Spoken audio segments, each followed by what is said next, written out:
The 200,000 Lego dispute. Imagine spending years building one of the most valuable Lego collections you've ever seen.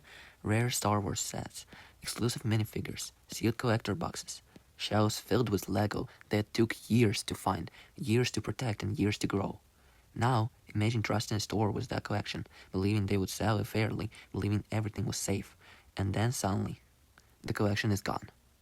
That is the center of one of the biggest Lego controversies of 2026. A story involving a massive Lego collection worth nearly $200,000, a Bricks&Minifigs store, and a dispute that quickly spread through the Lego community online.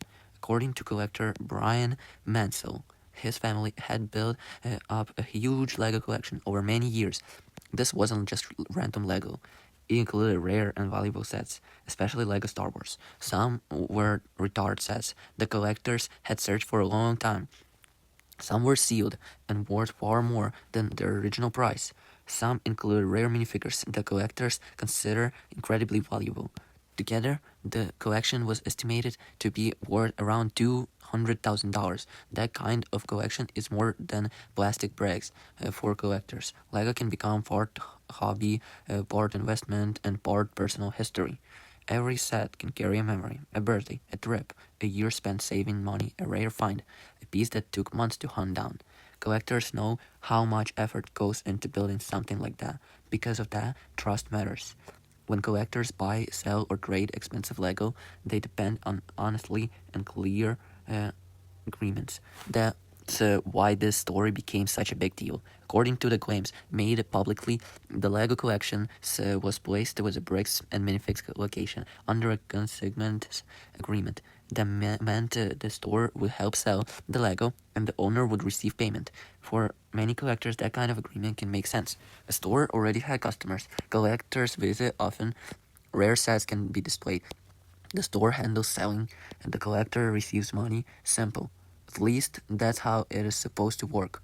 But then something changed. Ownership of the store reportedly changed, and according to the family, getting answers became harder. Questions started appearing. Where were the sets? What had already sold? What remained? What money was owed?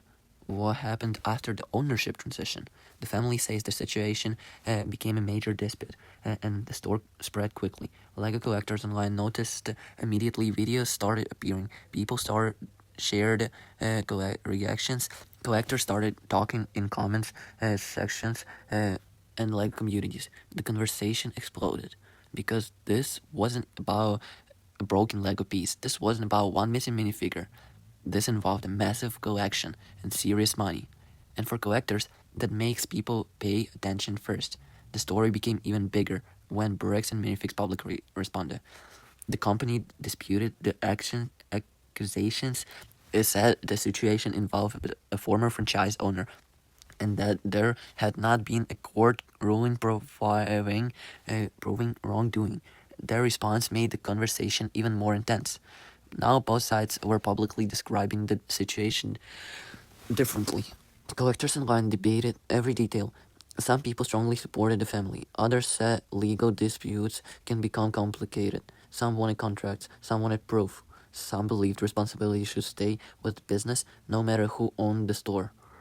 Others argued that ownership changes can create difficult legal questions. And because Lego collectors understand value so well, people immediately understood how serious the claims were. A retired Lego Star Wars set can become extremely expensive. Rare minifigures can sell for huge amounts of money. Sealed boxes become collector pieces that stay in their houses for years. A large collection can represent years of effort and real money. That's why this story felt bigger than one location. Collectors started talking about trust in general. Can collectors safely place expensive Lego with stores? How should consignment agreements work? What happens when ownership changes in business? Who protects collectors when value is involved? The Lego world usually feels creative. People think of building, designing, displaying sets, trading with friends, opening a new box, playing with them, finding a rare minifigure.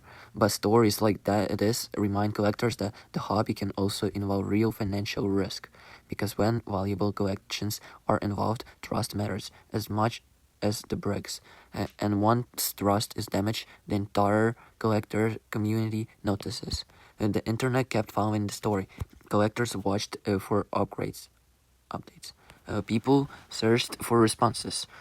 People debated what really happened. Some felt angry, some felt worried, some felt evil, like Bricks and Minifigs. Some imagined how devastating it will feel to lose a collection built over years, because for many LEGO fans, collections become personal. A shelf full of LEGO isn't just a shelf, it becomes part of someone's story, and losing access to something like that can feel huge.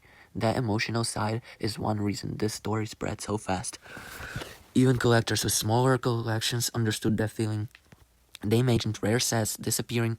They imagined years of collecting turning into confusion. And they imagined not knowing where their Lego had gone. That made the controversy feel personal across the community. At the same time, the full legal situation is still developing, because a YouTuber named Reckless Ben is involved in that now.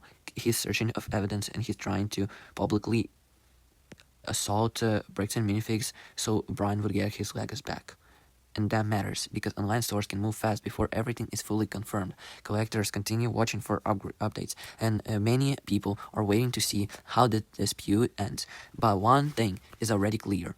A Lego collection worth around $200,000 became one of the biggest Lego collector controversies of the year, and it turned a hobby built around creativity and imagination into a major real-world conflict. Rare sets, big money, public accusations, a company response, collectors across the internet paying attention, and one huge unanswered question: what really happened to the Lego company?